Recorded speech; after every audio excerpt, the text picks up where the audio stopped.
కల్తీ నెయ్యి కేసులో కీలక పరిణామం చోటు చేసుకుంది. తిరుమల కల్తీ నెయ్యి కేసులో కీలక పరిణామం. వైసీపీ నేత వైవి సుబ్బారెడ్డి పిఏను అరెస్ట్ చేశారు.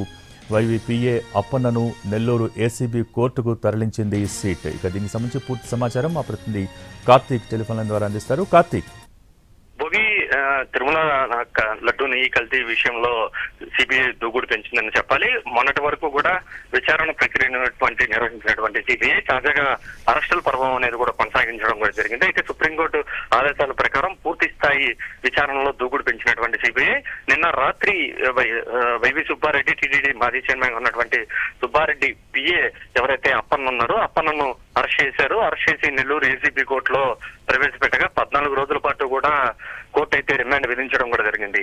అప్పన్న వైవి సుబ్బారెడ్డికి అత్యంత వ్యక్తిగత పిఏ కూడా గత 5 ఏళ్ల పాటుగా కూడా పనిచేస్తూ వచ్చారు. ఇక్కడే కాకుండా ఢిల్లీలో అతను 2019 నుంచి 24 వరకు కూడా ఓఎస్డీగా కూడా పనిచేసినటువంటి పరిస్థితి. సో అత్యంత కీలకంగా ఈ కేసులో అప్పన్నను కూడా భావిస్తున్నారు. గతంలో 2 సార్లు కూడా సిట్ అనేది కూడా అప్పన్నను విచారించడం కూడా జరిగింది. అయితే ఆ సమయంలో తను ఎలాంటి మాటలు కూడా ఏదైతే ప్రశ్నలకు కూడా ఎలాంటి స్పందన కూడా ఇవ్వలేదని చెప్పుకోవాలి. అయితే దాని తర్వాత సుప్రీంకోర్టుకు కూడా వెళ్లారు.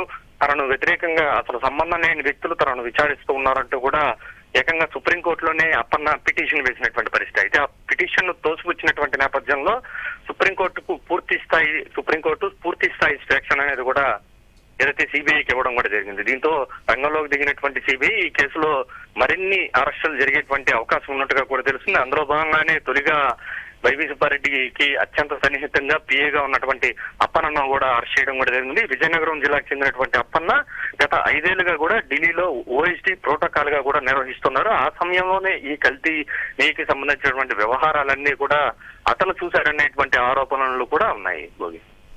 Thank you Karthik.